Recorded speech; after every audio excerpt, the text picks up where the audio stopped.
Bonjour et bienvenue dans les Rendez-vous d'Antoine. Alors aujourd'hui c'est une rencontre tout à fait particulière que je vous propose.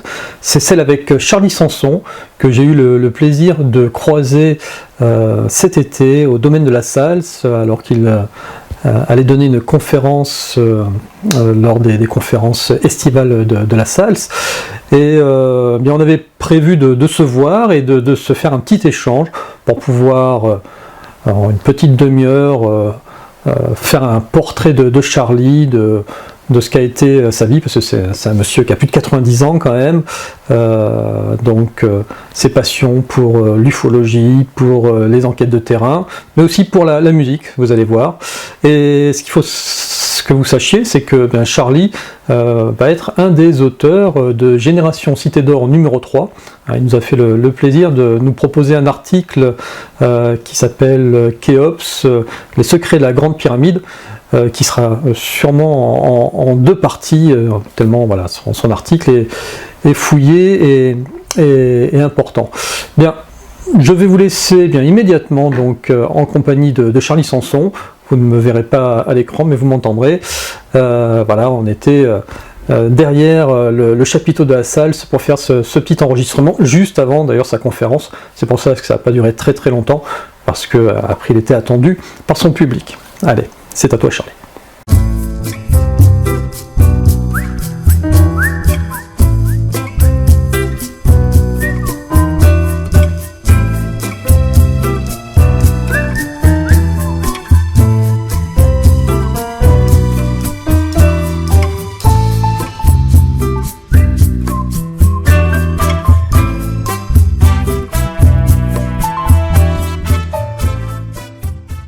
Charlie Sanson.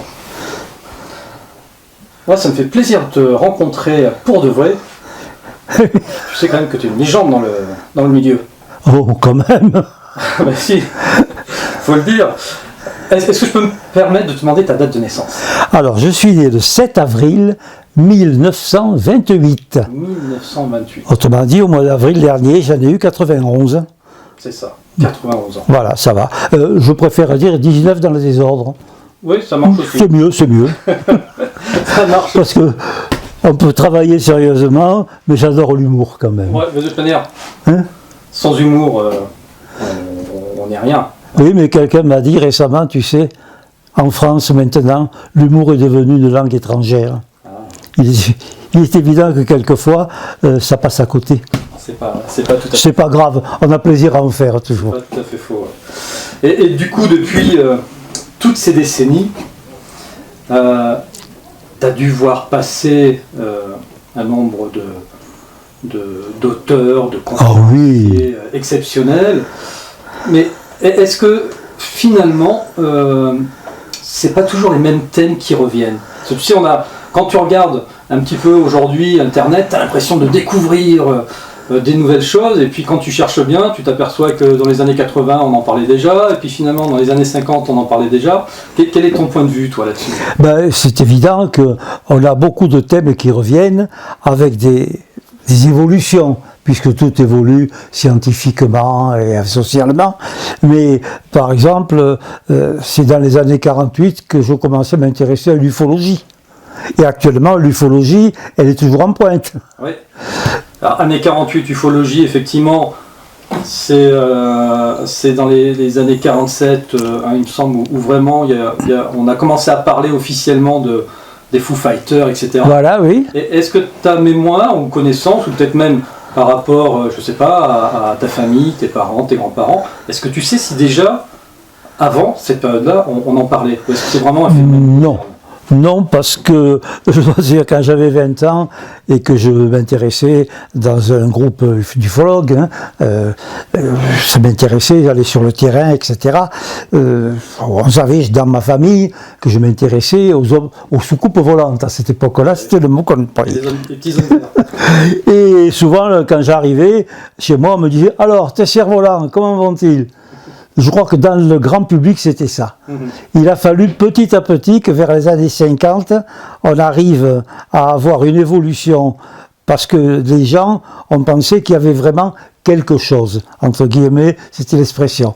Et j'ai connu, j'avais lu un livre de Jimmy Gueux, Les soucoupes volantes viennent d'un autre monde, en 52, et j'écoutais Jimmy Gueux à Marseille, si bien que qui était à la radio à Marseille, j'avais envie de le connaître. Et puis finalement, ça s'est fait bizarrement, on s'est connus, on s'est appréciés mutuellement, et on a fait après des quantités de choses ensemble. J'ai fait une émission sur Jimmy Gueux d'ailleurs, avec Alexis. Ouais, de Bruxelles. Hein. Voilà, mais une émission non pas sur le côté sérieux des recherches, sur les anecdotes qu'on a vécues ensemble.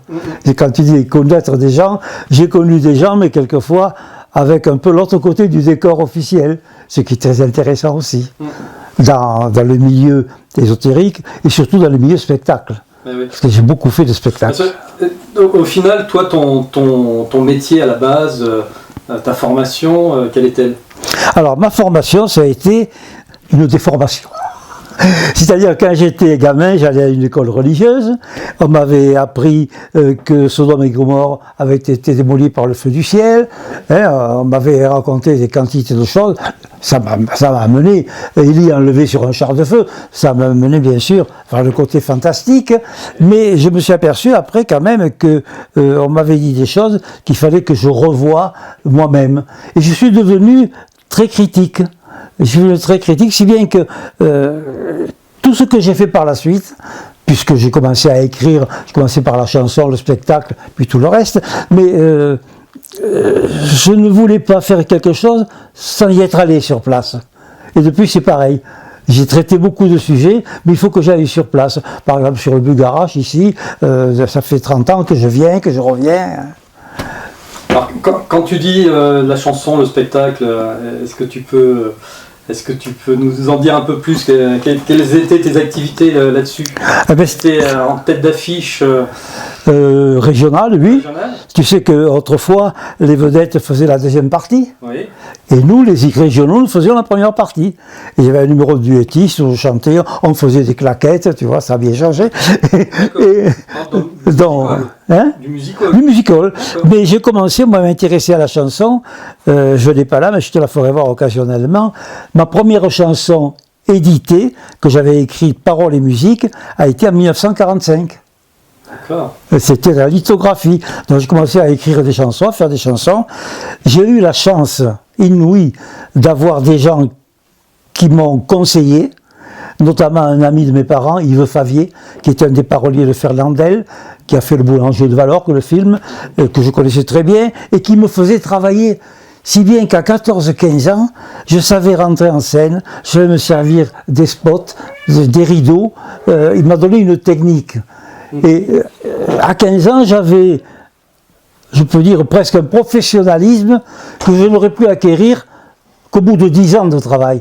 Ce qui fait que j'ai commencé à faire des tournées régionales avec des artistes de la région et des vedettes qui venaient en deuxième partie à partir de l'âge de 15 ans. Voilà. D'accord. Alors je suis rentré à la Société des auteurs dramatiques d'abord, parce que je faisais beaucoup de radio à la radio de Montpellier, et Nelly Seret, qui avait des émissions, était compositeur, et on a écrit une revue ensemble. Et cette revue qu'on a écrite ensemble, les textes de la revue, plus moi les paroles des chansons, a fait que je suis rentré à la Société des auteurs dramatiques à 18 ans. Et à 20 ans, je rentrais à la SACEM. D'accord. Et puis j'ai commencé à faire des émissions, à écrire, etc., tout en ayant quand même un travail m'assurant le matériel. Je voulais être libre, et quand on a besoin de manger, on n'est plus libre. Toutes les compromissions sont à la porte. Hein. Donc, je suis rentré en 81 à la Société des gens de lettres et j'ai continué dans ce domaine. Mais pour moi, le plus important, ça a été le spectacle. D'accord. Ça, le spectacle, j'adore ça. Et ton meilleur souvenir, ton meilleur moment de spectacle? Mon meilleur moment de spectacle, c'est quand, il y en a eu plusieurs, c'est quand quelqu'un me demande d'écrire une pièce sur ceci ou cela. Par exemple, le maire de Limoux m'avait demandé d'écrire une pièce sur Fabre d'Églantine, qui a été le secrétaire de Danton, qui a été guillotiné avec lui, Fabre d'Églantine, qui avait fait des opérettes, après Molière, et qui avait écrit notamment Il pleut bergère. Donc pour le maire de Limoux, j'ai écrit sur Fabre d'Églantine une pièce qui a été jouée avec Nader, qui s'était retiré à Limoux, et qui a été jouée plusieurs fois à Limoux. Ensuite, il m'a demandé d'écrire une autre pièce sur la révolte des vignerons, en 1907, dont il me l'a demandé avant le centenaire. On l'a joué en 2007 sur la place de la République à Limoux, la révolte des vignerons. Et puis, récemment, l'année dernière, notre ami Philippe Marlin a lu cette pièce et m'a dit, mais il y a quand même vraiment quelque chose avec la situation actuelle. Il me l'a édité. Et on se rend compte que tout ce qui s'est passé dans le déroulement chronologique correspond à ce qui s'est passé avec les Gilets jaunes. C'est vrai. Hein? D'accord. Je te la donnerai cette pièce si tu veux. Je dois la voir là. Ah, intéressant. Ouais. C'est assez amusant. Et là, j'ai toujours pareil. Je suis allé sur le terrain. J'ai bien connu Emmanuel Baffre-Bauger, qui lui a été député européen et qui avait mené la révolte des vignerons après, dans les années 1970. J'ai toujours été vraiment intéressé, intrigué par tout ce qui n'était pas dans la norme en quelque sorte, que ce soit ésotérique, social ou autre, et je suis toujours allé y mettre le nez.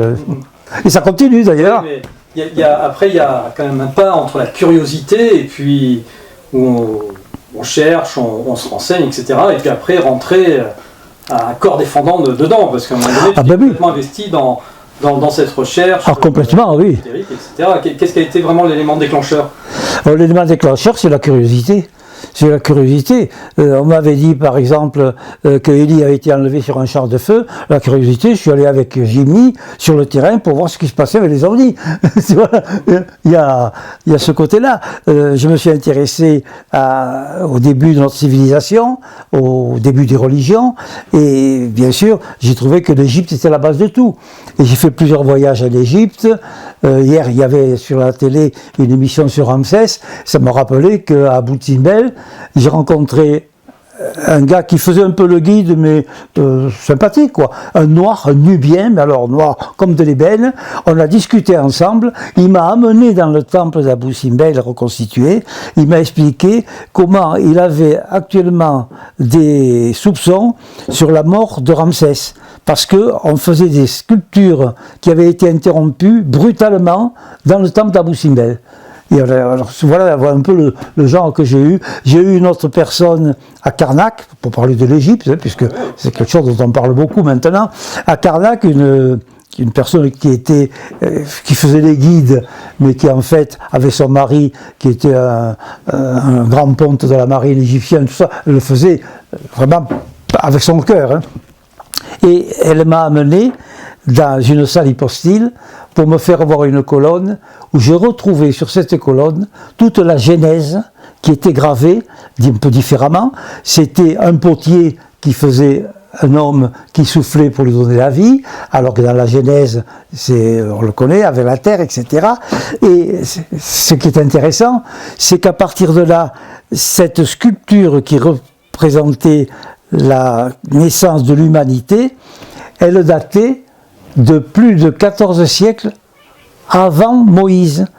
Or, Moïse serait un des rédacteurs, en somme, de la Genèse. Ce qui fait que l'histoire... Alors là, ça m'a fait intéresser à Akhenaton.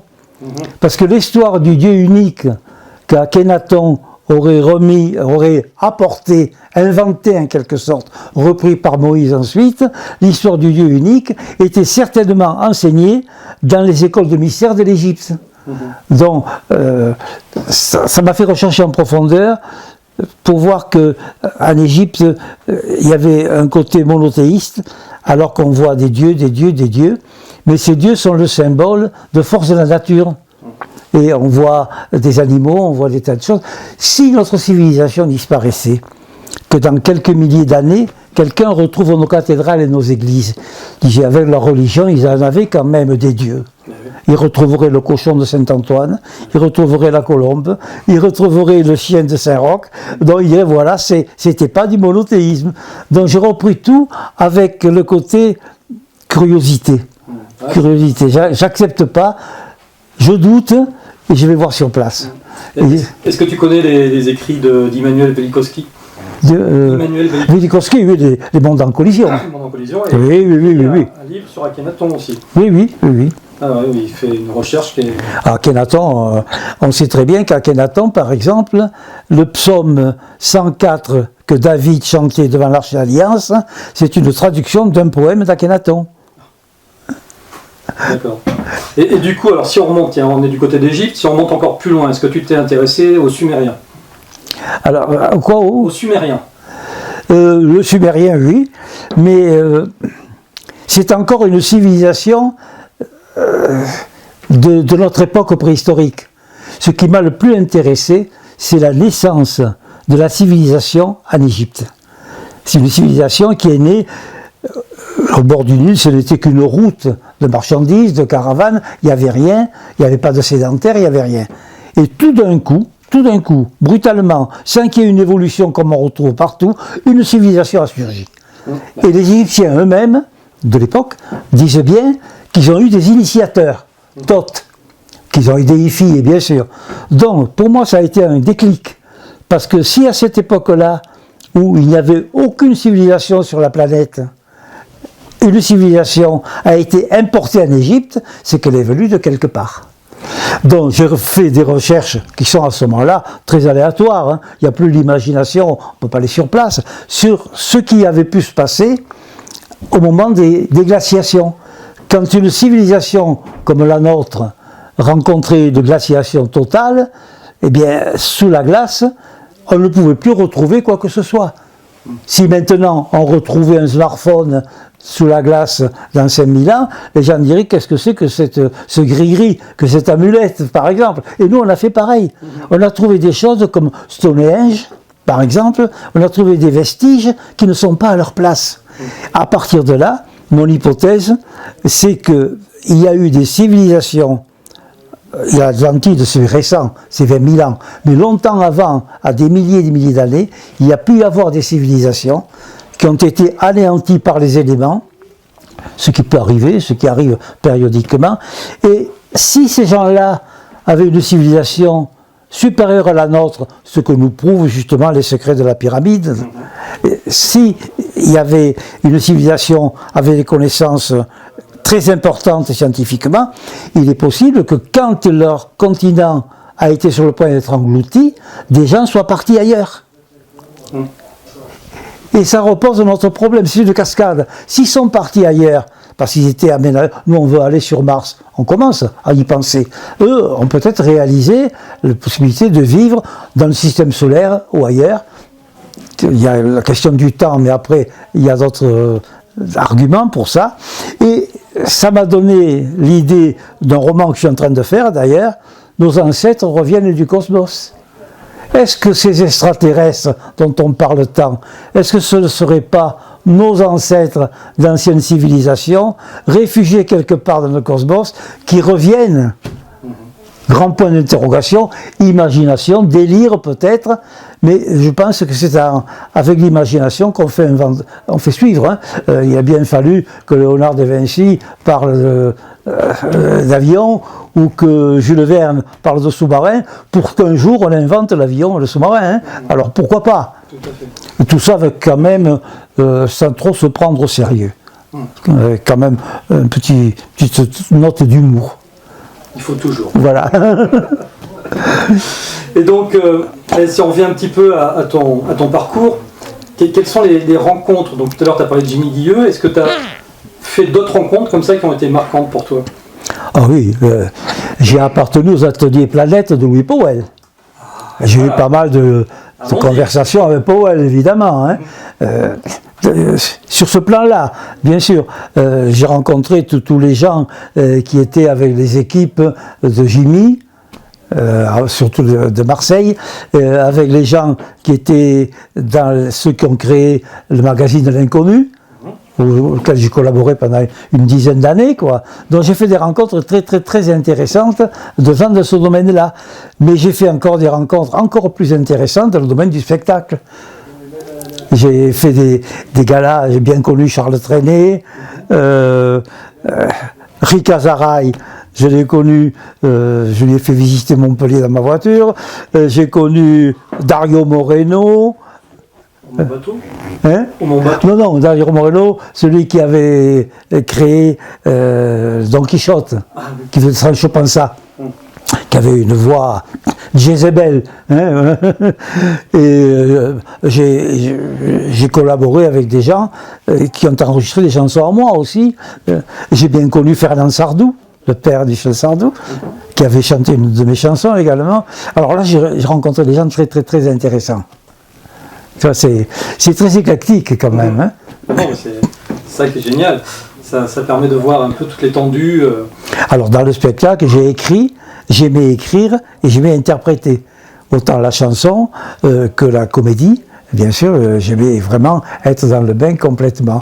Et là, ça m'a permis de rencontrer des gens très intéressants aussi. J'ai fait beaucoup de radio tout de suite après la guerre. La première chanson que j'ai écrite, qui avait été imprimée en 1945, c'était Pierre Rosenval, qui pendant l'occupation était descendu dans le Midi, comme beaucoup de producteurs, et il était resté là, et je faisais des émissions de jeunes, à cette époque-là, bien sûr, et quand il y a eu l'annonce de la victoire, de 1945, je me rappelle qu'il m'avait appelé, il m'avait dit, il faut que tu me fasses une chanson pour la première émission pour la victoire. Et il avait fait une chanson qui s'appelle « J'ai retrouvé le petit bal », où on retrouvait les balles de quartier, etc. C'est chouette. Et t'étais où toi d'ailleurs pendant cette Seconde Guerre mondiale? Comment tu... Mais moi j'étais à Montpellier. T'étais à Montpellier? J'étais à Montpellier et là, les restrictions, on ne peut pas dire que j'ai souffert, mais je mangeais l'été, comme tout le monde, des tomates cuites à l'eau avec des aubergines. Hein. On n'avait pas de matière grasse, on avait des commerçants qui nous ont fait baver. Et d'autres qui étaient adorables. Mon boulanger, quand je lui ai donné des cartes d'alimentation pour 200 grammes, elle me donnait 300 ou 400 grammes. Hein. Donc on avait toutes sortes de gens, voilà. Donc j'ai connu cette période-là. Et ça m'a intéressé aussi sur un plan, je ne dirais pas politique dans le sens politicien, mais j'écoutais par force toute la propagande de Pétain, de l'État français, puisque à la déclaration de guerre, j'avais 11 ans. À la libération, j'en avais 16. Donc tout ça, j'ai commencé à prendre des notes. J'ai écrit, j'ai toujours pris des notes, des cartes, la géopolitique m'a intéressé. Et à partir de là, bien sûr, j'ai pu, en écoutant la propagande du côté officiel et en écoutant Londres, le français parle au français, là encore, ça m'a rendu sceptique par rapport à la politique. J'adorais, par exemple, écouter Philippe Henriot, parce que c'était un orateur extraordinaire, et je m'intéressais à la langue française. Et par contre, j'écoutais Pierre Dac à Londres. Et là, à partir de là, ça m'a rendu très sceptique, si bien que je peux le dire, dans ma vie, je n'ai jamais adhéré à quelque parti politique que ce soit. J'ai mes opinions, je ne les cache pas, je ne suis pas du tout cachotier pour ça, mais je ne veux pas être mené à suivre un leader quel qu'il soit. Je veux être libre. Et être libre, c'était aussi le fait de vouloir faire de la chanson, du théâtre, du spectacle, mais de ne pas être contraint d'en vivre et de me soumettre à toutes les compromissions. Donc, je suis rentré dans une administration, la caisse d'allocation familiale de Montpellier. J'ai eu la chance d'avoir des gens, c'était très familial, c'est le cas de dire, et vraiment c'était un côté où on s'occupait des gens avec la création de la sécurité sociale dans l'intérêt des gens. Et à partir de là, j'ai pu avoir un poste pour aider les gens dans leur logement.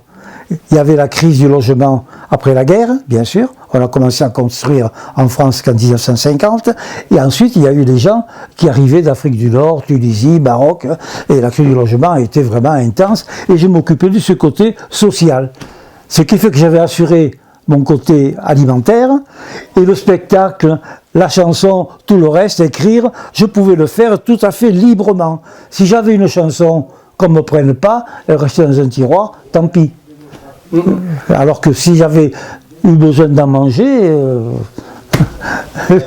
tu vois ce qu'on peut. Ah oui, mais... Je peux dire que j'ai eu de la chance finalement. Je vois très bien. Je l'ai peut-être un peu provoqué, mais j'ai eu de la chance, je ne me plains pas.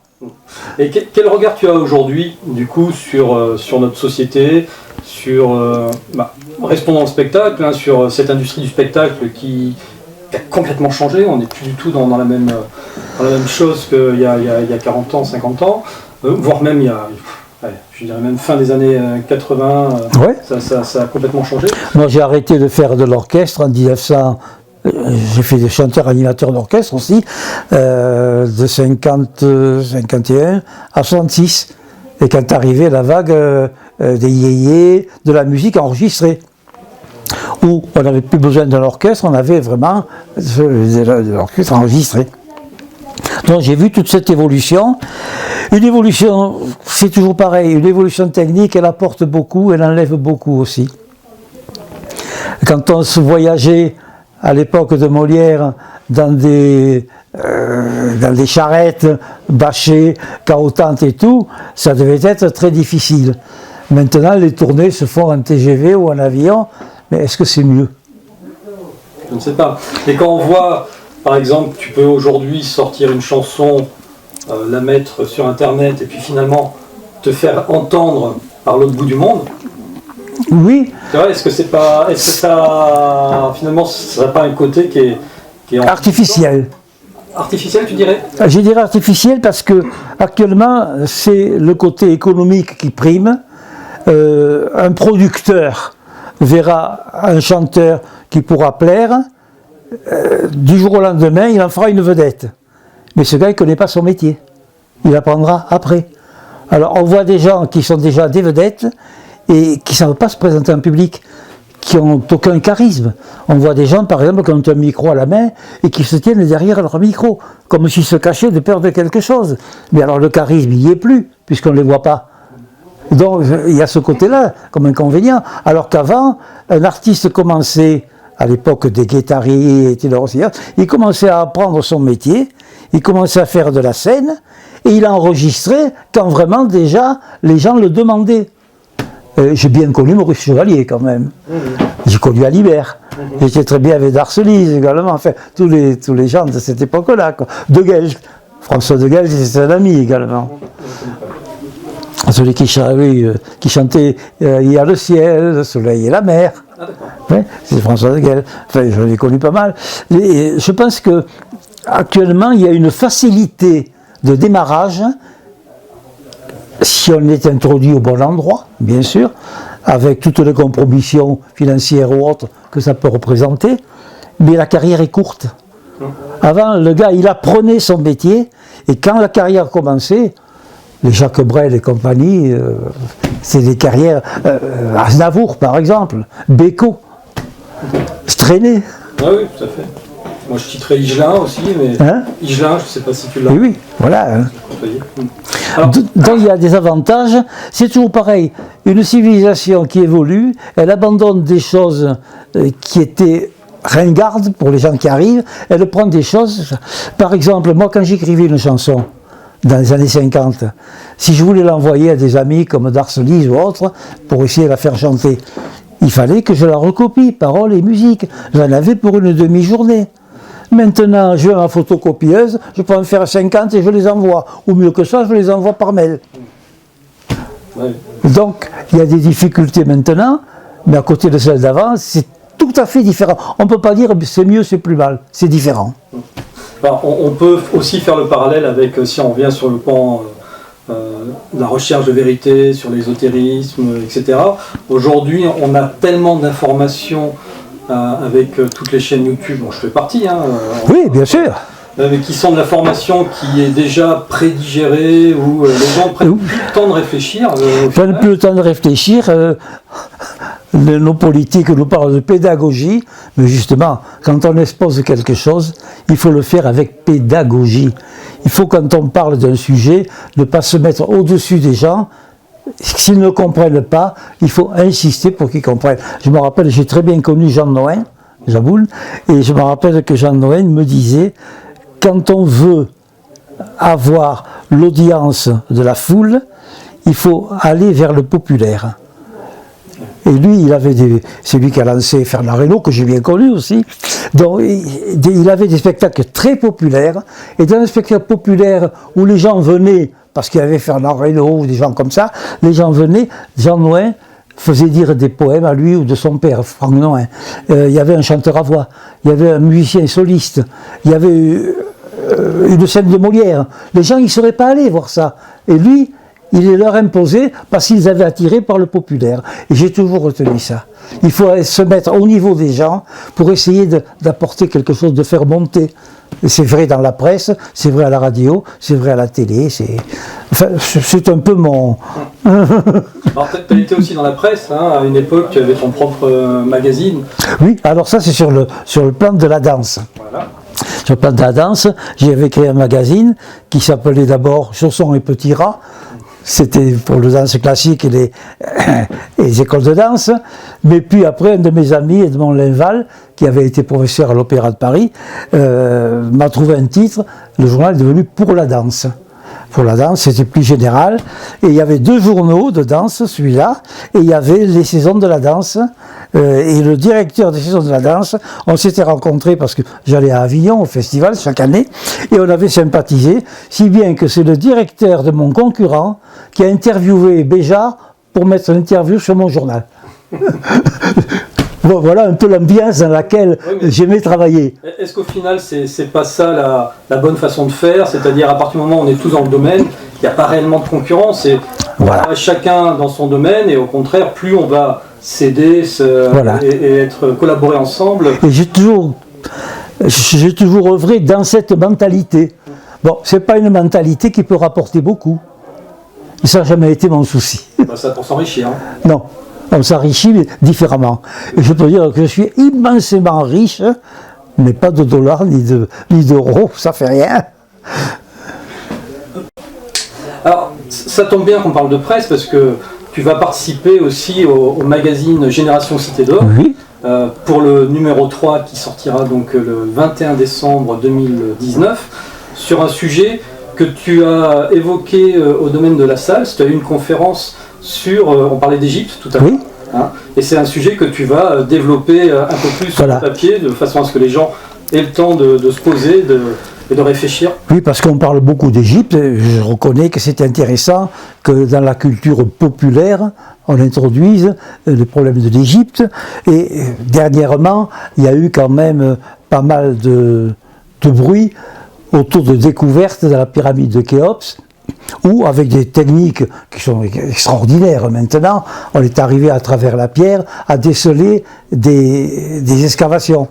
Il y a des galeries ou des pièces qu'on ne connaissait pas dans la pyramide d'Égypte. Et on en fait tout un foin, comme si dans la pyramide trouver une pièce, c'était extraordinaire. Il y en a des milliers d'autres qu'on trouvera plus tard avec d'autres méthodes.